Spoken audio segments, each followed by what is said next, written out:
Hi, everyone, and welcome. Today we have a special guest with us.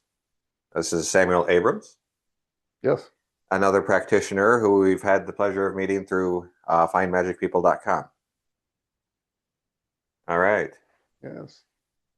So, Samuel, why don't you start and give us a little bit of a background on your history and practice? Sure. Okay, well, I'm first off, I'm currently located in Orlando, Florida, although I grew up in Philadelphia. I've known I was psychic since I was about 8 years old when I had dreams of the future that then came true. And I knew they were at first I didn't know they were dreams of the future, but it was like, okay, somebody's there filming with a TV camera. There's nothing like out of place, and it was sound, sight, smell, everything, with no like weird oddball things happening except what was in the picture itself. Um, so that made quite an impression on me. And later on, it got to a point where it's like, okay, I've seen this already. Let's get on to the next thing. Oh, nuts. Hold on half a second.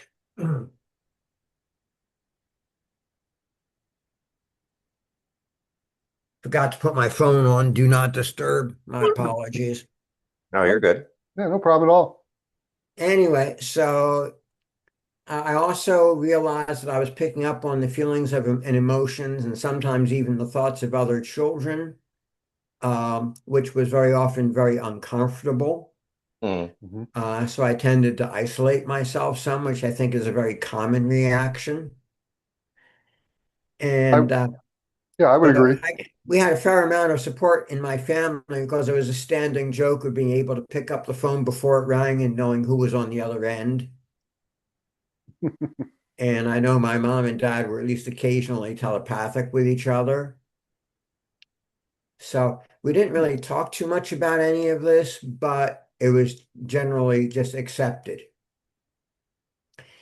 And then as I grew up, I discovered that headaches were contagious for me. I go into a room of like 10 people, three of them had headaches. I would get them and they would lose them. And I confirmed this by asking them, "Hey, no, did you have a headache when you first came in here?" And they said, yes, but it's gone now. And that was very uncomfortable. So Yeah, I learned early on to meditate, in part because of that, to get rid of the pain, because anything like aspirin or Tylenol wouldn't help because the pain wasn't mine. Sure. And then later on, I developed shielding techniques so I wouldn't be picking up this stuff to begin with. Okay. But we have enough going on between our own ears without picking up stuff from others. right, right. Yeah, I agree. So since that time, um, I've been involved in Buddhism since 1973 and in martial arts. Um, I became involved in Wicca in 1989, and I now function as a Wiccan high priest. For Okay. those who don't know, Wicca is a nature-based religion working with the elements and with the seasons. Um, and During the years, I've read a lot of books and done a lot of studying. I kind of got a head start because I went to a very unusual high school, which had some unusual courses, including one on psychic work and metaphysics. It was run by a person who was a student of Edgar Casey, Okay. the Oh, wow. sleeping Okay. prophet. So yeah, he had studied and learned about him down in Virginia Beach, Virginia, where Hmm. he was headquarters. Okay. So let me see. I think that covers most of it. Anything else you'd like to know about me for now? Yeah. What Oh, spiritual modalities do you use? okay. Um, Now, I started out reading tarot card because I got a reading when I was in high school that just blew me away. So I got my first deck when I was 20 and have been using it ever since. I also use a pendulum. And lately I've been using some oracle cards. Okay. I am a Reiki 1, not a Reiki master, just a Reiki 1. Um, but with my involvement in Wicca, we've studied a lot of healing techniques of various kinds and working with color and straight energy healing. Hmm. And let me see, in that group, we studied quite a few things. Because Okay. you were required to have a basic knowledge of a lot of different areas. Okay. Now you traveled a circuit too, didn't you? As far as readers go? No, I worked for the Kenny Kingston psychic line for a year Okay. as a phone psychic, and during that time, I did over 2,500 readings. Okay. Okay. And I did run a few psychic fairs after I cut my ties with them because they got bought out by another company that was not legitimate. Oh, okay. And yeah, and their pay structure just went really downhill as well. So as I say, I ran some psychic fairs. I've had private clients, um, Okay. So you have a lot of involvement with other readers. a fair amount. Yeah, yeah. Okay. Okay. Good. And one Good. of the things I've learned in that is that there's really no right or wrong way to do a reading. That everybody has different styles and different ways it works. But Hmm. that's fine. No, it's just the cards are just another tool, and that there are all kinds of different ways of doing a reading Mm. and using Okay. various tools. I think you said that you use runes. Yes, I have a set of runes. I have two sets of rune stones. I have a wood rune set. I have a metal rune set, and I have a bone rune set. So breaking them down into the bones are animals, so they're fire, give you more of a spiritual reading. The wood runes are considered air, so it gives you more mental reading. Water is the metals, and that gives you more of an emotional reading. And then Oh, I the like stones are that. physical, and that gives you more of a physical reading. Yeah. Well, for the cards, I use the Rider Waite deck usually, although I've used other decks as well.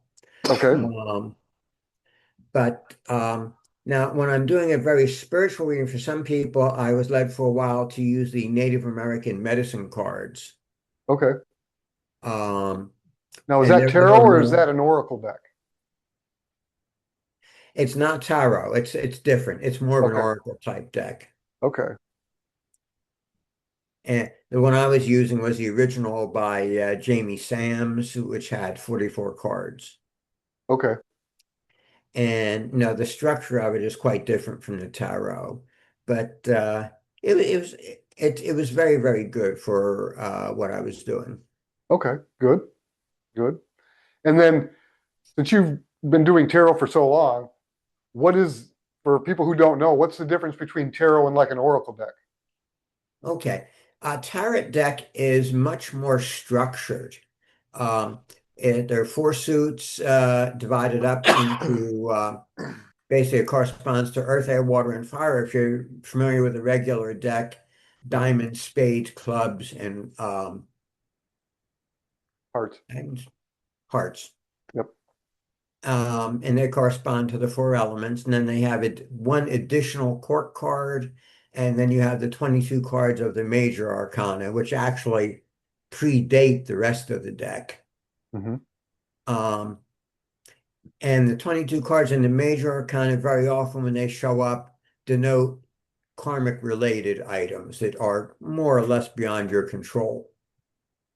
Whereas the other cards are more on an everyday level. Okay. Okay. So yeah, they're much more structured. And that's important because and when you're doing a reading, the information would otherwise tend to come in chunks all at once, and it might be Sure. kind of hard to sort through as to what's going on. Now, the Okay. oracle cards, usually you don't draw as many oracle cards. You only draw like one to three cards, and they'll be in many ways much more general. At least that's the impression that I've been getting. Okay. Um, but I'm sure other people use them differently. Okay. Yeah, I have an oracle deck myself, and I generally I utilize it to connect with other celestials, angels, fairy energy, whatever you want to call it, rather than just my higher mind, which is kind of what how I learned tarot. So yeah. Yeah. Well, no matter what deck I'm using, I always try not to use my own energy because that's a good way to get drained. Yes. Um, I always try and connect with the highest possible beings that I can find. Hmm. Might be higher self, it might be deity, just whoever is available at the time and is Sure. appropriate. Sure. Right, right. Sure. Sure. I try to pull from the elemental energies around me when I'm doing mine and try to use and focus those energies through chakra systems and then up into my mind and the rest of my body when I'm doing Mhm. mine. Because a lot of readers do get depleted. Yes, they do. And healers and energy workers and others have the same kind of problem sometimes. But with the Hmm. techniques that I use, I'm able to do as many as 15 readings in a night. Sure. Yeah. Yep. Yeah. I used to be able to go all day long. So yeah, Yeah. without that draining aspect to it. Um, so while we're on that, let's go to psychic shielding and protection. Let's go over some of Okay. that. So where did you learn shielding and protection, and what techniques do you use? Well, these are things that I developed on my own out of necessity because, as I told you, headaches were contagious, and that was Hmm. no fun whatsoever. Um, I forget where I first got the idea of shielding, but I know the idea for shields that I could change and manipulate came from watching TV and radio and listening to the radio and Okay. thinking in terms of changing channels or changing the volume, changing the balance Hmm. so that you're able to control what comes in. The first shielding that I developed and the one I still use the most is based on a mirror. And it's also based on my affinity with the element of water because still water reflects. Hmm. And it also came with the idea of trying to work with karma instead of against it or cross grains to it, so that whatever gets sent my way simply gets reflected back. Hmm. I don't judge it, I don't analyze it. The shield is totally passive, it just sits there and reflects. Sure. Mm. Now, the shielding that I use, the way I've developed it, it's in the form of a cylinder around the edge of my aura. Okay. It's open at the top to allow in higher energies. It's open at the bottom to allow grounding and to allow in earth energies. Okay. Now, the way I have it tuned and set is that low levels of energy are allowed through. If somebody simply wants to look and see, or if somebody wants to sending out signals of, oh, I'm a great person, or I'm spiritual, or I'm a negative person, I can pick that up. But it comes in at a low enough level that it doesn't affect me personally. Okay. That I don't actually pick it up. Hmm. I know it's there, but it doesn't become mine. Okay. Um, and I've developed shields for different personality types relating to the elements. For people who are like earth-centered, Hmm. I use either a tree form or a spider web. Okay. Hits the web's anchored to the ground, energy just flows to the earth. Okay. Very simple. Same with the tree, it hits the tree, flows through the roots into the earth, doesn't stick Okay. around. And the earth can make use of the energy, whether it's good, bad, or indifferent. The earth doesn't care. Okay. For fire, just a matter of either burning it out or freezing it. Because freezing it works because freezing is the opposite of what most people consider fire. It's taking all the energy out of it. Okay. Mm. And then air, well, air is either you cast an illusion so that whatever's aimed at you misses, or you're just simply not there to begin with. It's like, no, that you're clear as air, it just passes right on through and doesn't bother you. Okay. Which one is right for most people? I tell people, well, just try it out and see what works for you. Sure. But most of the people who are empathic tend to be strong on water because that's the element of emotions. Hmm. Okay. Okay. Okay. And then in your opinion, why is psychic shielding important for reader? Well, it's not just my opinion. It's important because you don't want to be, first off, you don't want to be taking this stuff with you. Hmm. Say you're in a negative office situation and and someone's having a real bad day and you go and it makes you feel bad and you go home and take this stuff with you and take it out on your spouse or your kids or whatever. It's not a good idea. Right. Um, Also, you have people like, say, in police and fire who pick up a lot of negativity and they learn to either suppress their emotions, which is not a good thing, or they become very unemotional, or they burn out, which is not good either. No, correct. So I think that learning shielding is very important. I've read a number of things on Reddit and on their our telepathy and our empathy about people who are saying, no, I'm telepathic and I can't turn it off. What can I do? It's overwhelming me. Right. Hmm.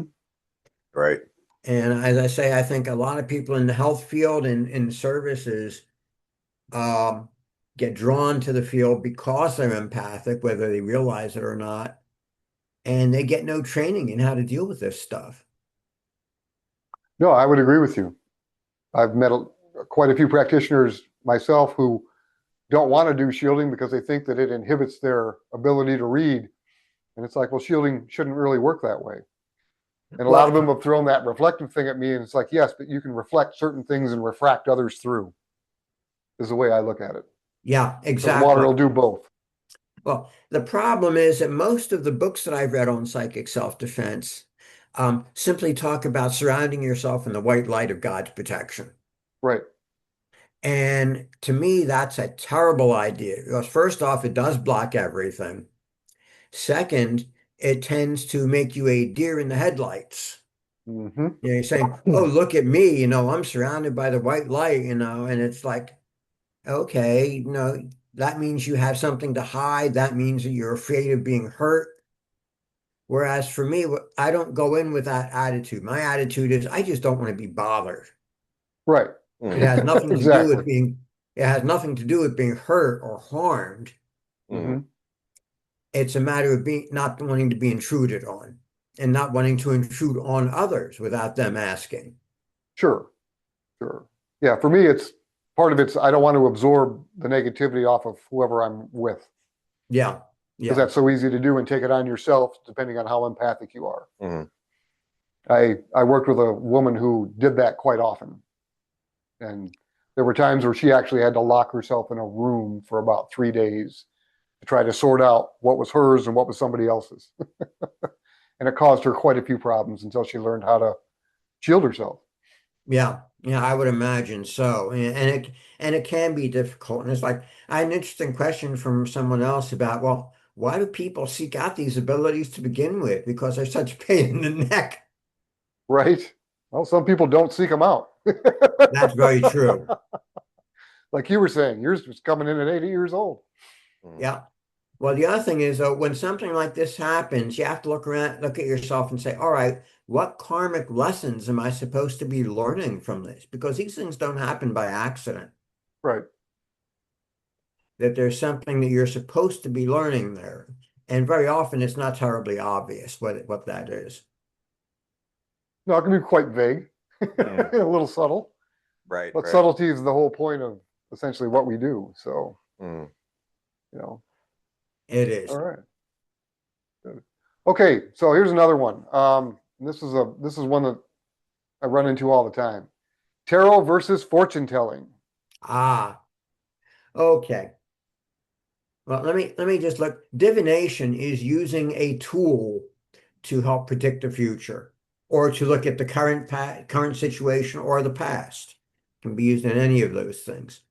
I Hmm. use both tarot cards and the oracle cards and a pendulum. Uh, Fortune telling can be seen as using a standard deck of cards and can be, with the right intention, can be equally effective as a deck of tarot cards. Hmm. The problem is the intention. If you have someone who's just doing as you call fortune telling, just saying, "Oh, this is what the future holds for you," and then leaves it at that, to me, they are either a scammer or very poorly informed, or are just a not a very good reader. Okay. When I do readings, I always include, first off, no, this is what may happen and that you can change it because none of this stuff is set in stone. Right. So for you, it's more potential than future. Yes. Okay. And you'll find the same thing is true. Edgar Casey, for instance, did literally hundreds of readings, and a lot of his readings were about the future, and he predicted all kinds of disasters, which never came about. Why? Two things. The disasters, the negative stuff that you see is very often what comes through, quote, the loudest. Okay. Mm. And that's true with both on for individuals who are empaths and on other levels as well. But the reason it didn't come about was that people saw what was happening. There were enough spiritually advanced people to prevent those things from happening because they're not set in stone. That by changing your attitudes, changing your ideas, you can change what's going to happen. What was really bizarre was the first time this happened to me during a reading, where I said the reading was going first this way, and then all of a sudden went that way. Right. And that was like, what is going on? And then I figured it out that this person was actually listening to what I was saying and making some really major decisions and really taking the advice to heart. And Sure. that this was changing the outcome of the reading as I was doing it. Sure. It's like free will. You have the free Absolutely. will to make your own decisions. Yeah. Well, I don't know about that. I tell people, no, my will isn't free. It's very expensive. Right. I get you on that one. But Okay. no, really, when I know people talk about free will, but you have to realize it's really not 100% free. There's always like a range of possibilities. Right. Potential. And you Mm. really have to Yeah. choose from within those possibilities. It's not Right. completely free. Yeah. It's like fate and destiny. Yeah. Yeah. You're fated for something, but you can choose your destiny to fulfill your fate, sort of a thing. Yeah. And ways to do it. And the key also a lot of times is not what happens to you, but how you react to it. Sure, your response. Right. Yeah. Yeah. Oh, yeah, I agree with that completely. Okay, But sometimes so also you may get a reading where the cards may in fact lie to you or refuse to answer. And they'll do that because the person who's getting the reading is not supposed to know ahead of time. yeah, That they're supposed to have a what we might call an honest or untutored reaction. right, right. I agree with that. So, Okay, so with you have been, like you said, you put on psychic fairs. You've been around psychics a lot. How does someone spot a con artist from a real reader? all right, one of the best ways to tell is that they're the ones who say, I have a message for you, who reach out to you. I have never met a legitimate psychic who does that. Okay, Um, or they say, yeah, no, type in this number 666 or give me your birth date and favorite number and I'll do a reading for you. Um, I have never seen real psychics who reach out to people in that way. okay, Some of the ones out there who are for real may be doing that, but I think they're doing it because that's what they've been taught to do by the scammers. And they think that's the right way to do it. Mm. okay, And anyone who says anything like you have negative energy or evil energy or a curse or a hex, anything like that, immediately hit the door. right, Because while you find that maybe 1 in 100 times, the number of people who actually have the ability to do that and make it stick is hmm, very, very low. Most of them who can do it don't because of karmic consequences. I can know that they don't want the blowback on them. Okay. Now, there are a few who don't care about it and can make it stick, but most of them have better things to do with their time. Right. Right. Yeah. I met, Yeah, yeah. or I knew a few, I shouldn't say knew, I knew of a few. I've worked out of a lot of stores in my time. And we had a couple stores that were down the street. And the whole thing was, you've got a curse on you, pay me $1,200 and I can get rid of Yeah, it for you people. We always called those the gypsies. yeah. And that's Those exactly are right. kind of the tactics they The use. gypsies do have real abilities, but Yes. if you're not a gypsy, they won't give you the correct time of day Right. unless you pay for it. Yeah. Because if you're not a gypsy, then you're just a mark to be ripped off. Yeah. For the most part. Yeah. And that's what their culture is. And it's extremely tribal. Oh, yeah. I would agree with that. Yes. Mm. Definitely. Okay. Anything else that you could tell somebody like before you sit down for a reading? Are there any Yeah. signs? Well, what I'll do is I'll tell people one of the best sources to get a good and accurate reading is to either go to a psychic fair or go to a store that has readers because they have a vested interest in keeping them honest and having good readings done Hmm. because the store is going to be there for a while. Mm. Right. Um, And beyond that, I would say also the places that are standalone where they're offering readings. Um, Frankly, I don't see how they can stay in business without ripping you off, without Okay. being not legitimate.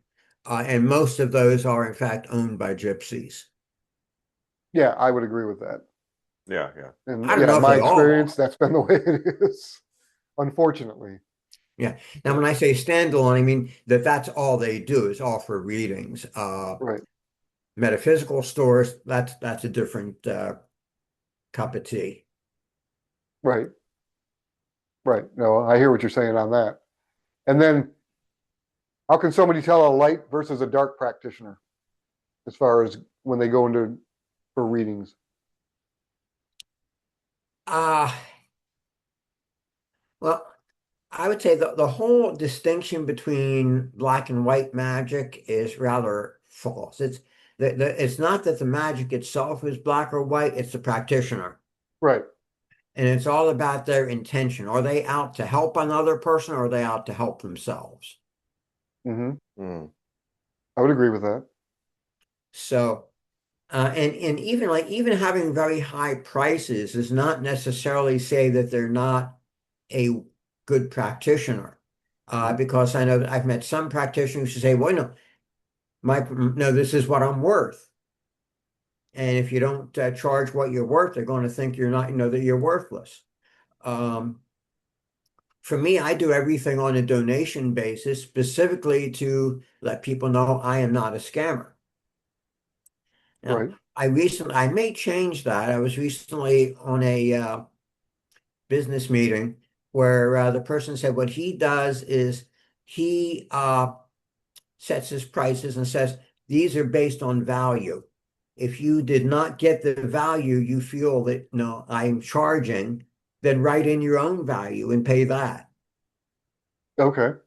So I thought that was a nice way to turn that around Sure. um, and to do it. That's something I'm thinking about doing. But the other thing that I do is I have a number of papers that I've written on a lot of this stuff.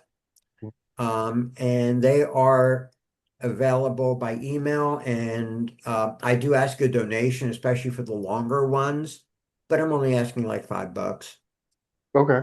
So it's a good way to get a lot of help inexpensively. And then I say, well, if you need help applying the stuff, then give me a call.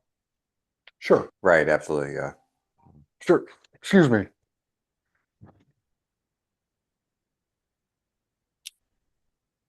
So we're actually doing very well for time. No, we've still got time. Yeah, we do. No, Yeah. more than I Yeah. thought we would. Yeah. We still do have some time. Um, so you were talking about you have papers, you do donations. You said before we started taping, you have a website. Yes, I do. It's called oldwiseowladvisor.com. Okay. And do you do readings just in person or do you do them over Zoom? How do you? I think I mentioned I worked for a year for the Kenny Kingston Psychic Line and did readings over Mhm. the phone, Right. which is much harder than doing it over Zoom. So, yeah, doing it over Zoom is a snap for me. And while Okay. I was with them, I did about 2,500 readings. Okay. Okay. So I've got a bit of experience. Sure. I think one of my most amusing readings I ever did was this guy called up and said he wanted to know if he was going to get back together with his girlfriend. Hmm. And the answer was not just no, but absolutely not. And the guy responded, darn it, I've talked to 5 other readings. They've all told me the same thing. I'm going to keep getting readings until somebody says yes. Yeah, that's kind of coming at it from the wrong perspective, but okay. Absolutely. Right, right. Yeah, and I know from my experience, I've dealt with a couple of addicts. I had a woman who had, it was when I was working out of a store. We had 5 readers at the store. She was coming to all of us like 2 or 3 times a week, Oh boy. Yeah. multiple credit cards that she was. I got to the point where I was like, I can only see you once a week, Uh-huh. and that's it. I'm cutting you off. I usually recommend if they're having a lot going on, twice a month. And if you Yeah, don't I have would a have lot loved to have going done on, that I would with her, say but once a month. we never seen her again. She'd gone to another store if we'd Yeah. have done that to her. She was that bad. It was almost like she felt she couldn't make a decision throughout the day without having a reading Well, it's every day. funny. I have one client right now who's calling me quite frequently. And I basically have told her it's not a matter of spiritual guidance anymore. You have to make a decision and take some action on your own. Right. And what the future is going to bring is dependent not on spirit, but on you. Yeah, Right, right. exactly. Yeah. Yeah. Yeah. And it's unbelievable how easy it is though for some people to get addicted to these things. Mm. You're going to people over and over and over again. And I would say that that's another way to find a bad practitioner is one that doesn't say anything and just keeps Yes, taking your money. I would agree with that very much so. Because I've met some of those too, who would just let people just keep coming to them. And it's like you're not helping them at all. You're just taking their money. Yeah. And that's Well, in not some cases, it may appear that way. In some cases, the other person just may need somebody to listen to them and to what their problems are.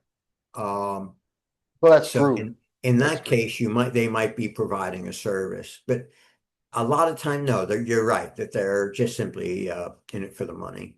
Yeah. Yep. And there are a lot of people out there that are like that, unfortunately. Unfortunately, yes. Well, yeah, at a guess, I would say about half of the people offering readings out there are scammers. There's another quarter of them who are either inexperienced or think they know a lot and don't. Mm-hmm. I don't think too many people have the breadth and depth of experience that I have because I've read literally hundreds of books. Mm-hmm. And as I've been doing readings since I was 20 and I'm now 68. Sure. You got a bit of experience going. Yeah, a little bit, a little Yeah, bit. yeah. Yeah, just a little bit. But that's good. Well, that's the other thing. Is like I hear these people claiming all these things about what they do, and Mhm. I think another sign of an honest reader is a lot of humility. Yeah, That I would they agree with really that. make that they Yes. really make very few claims. There's an old saying in Buddhism, if you meet the Buddha by the road, kill him. Why? Because if he says he's the Buddha, he's a fake. Right. Exactly. Exactly. Yep.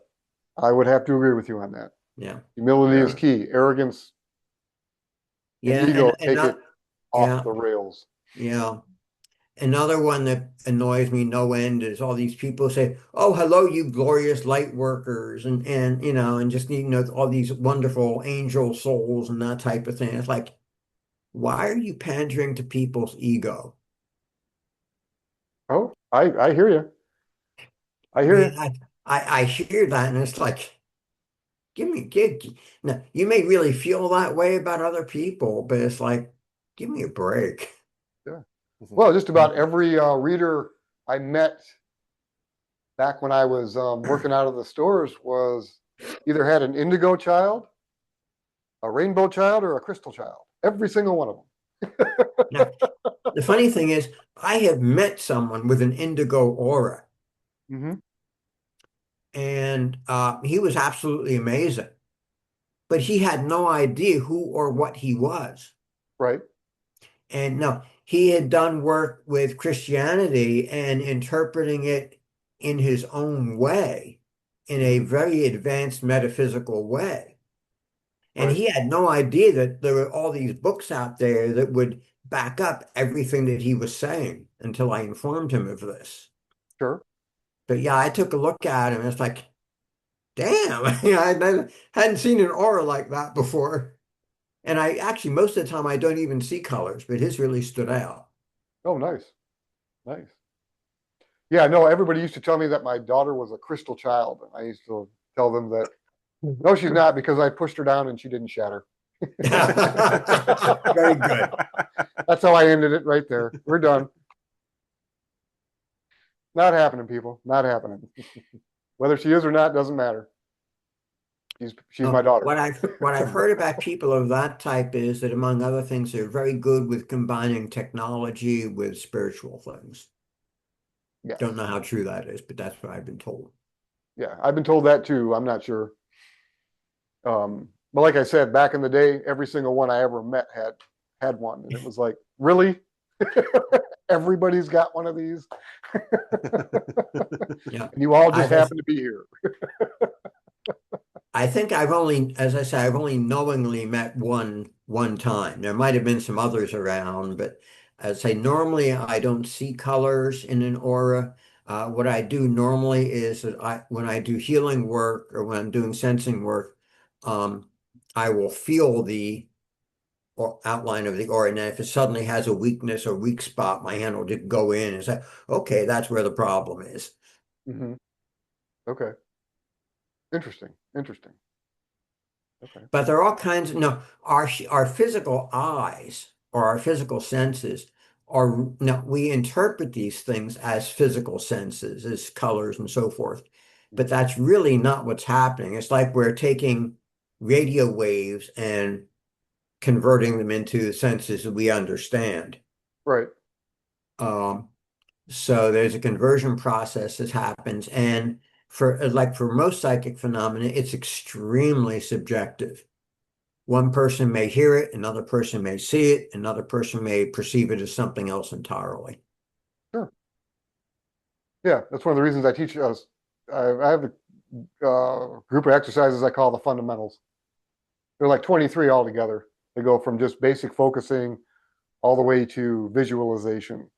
And I've got sense enhancement exercises smack dab in the middle of them, for all five. And Yeah. um, it helps you pick up on a lot of the subtlety.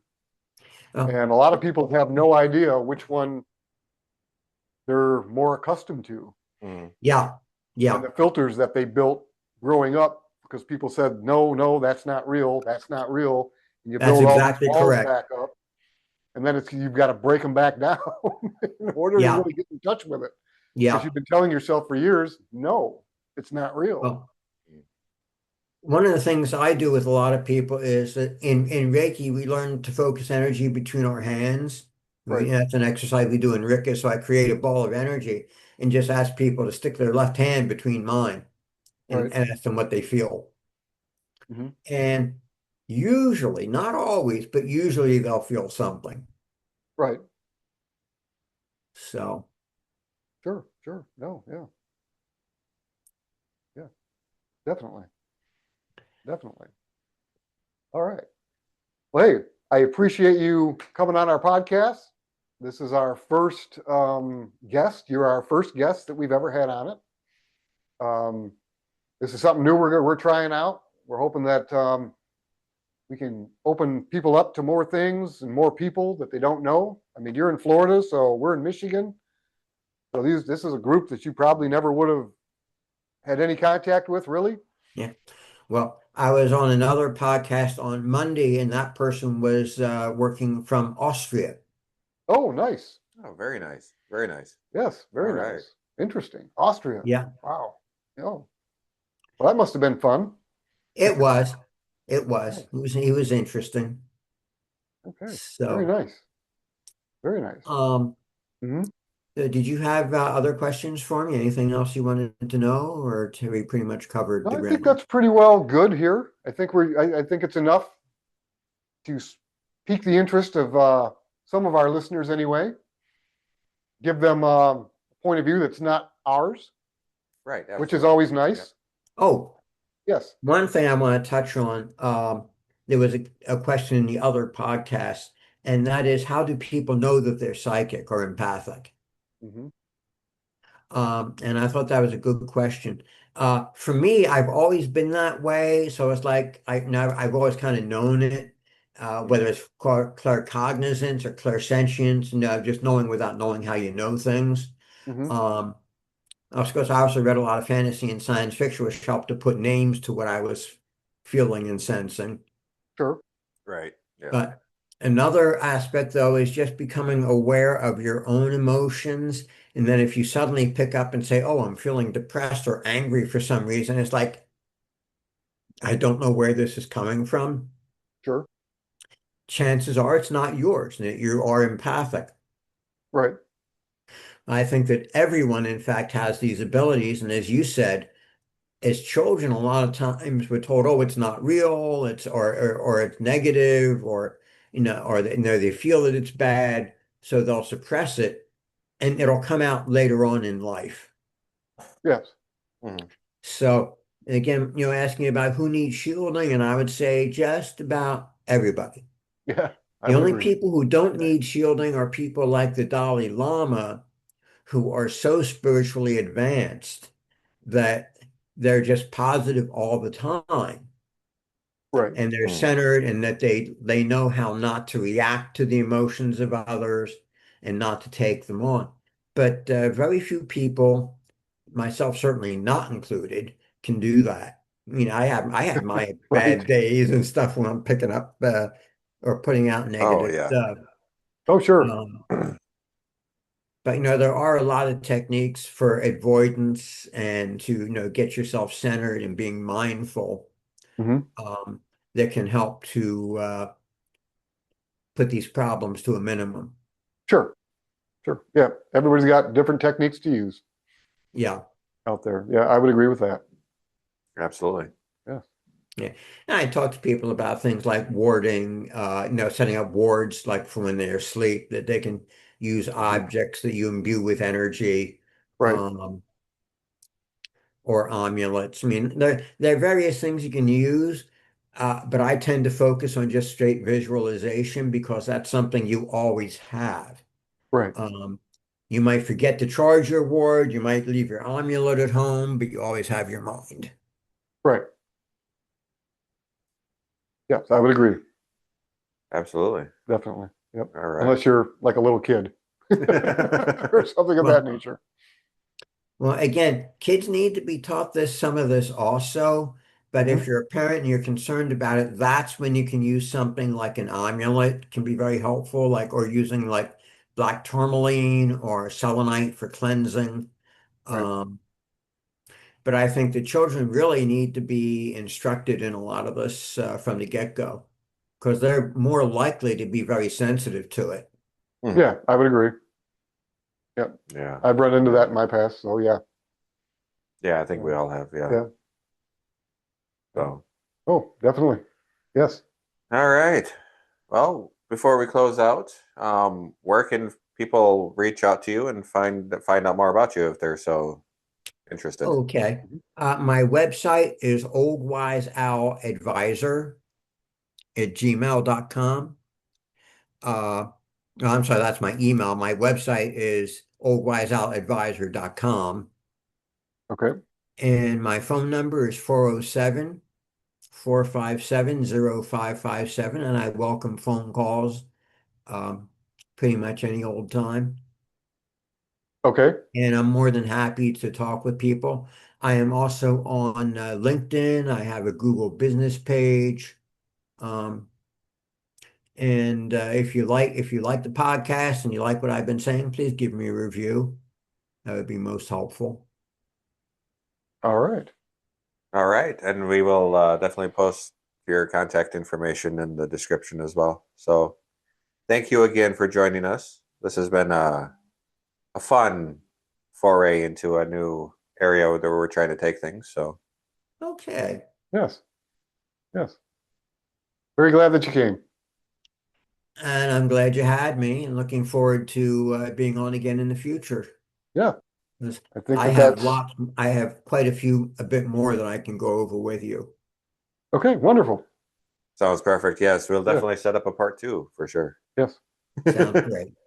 Definitely. All Okay. right. Thank you. Thank you. Thank you.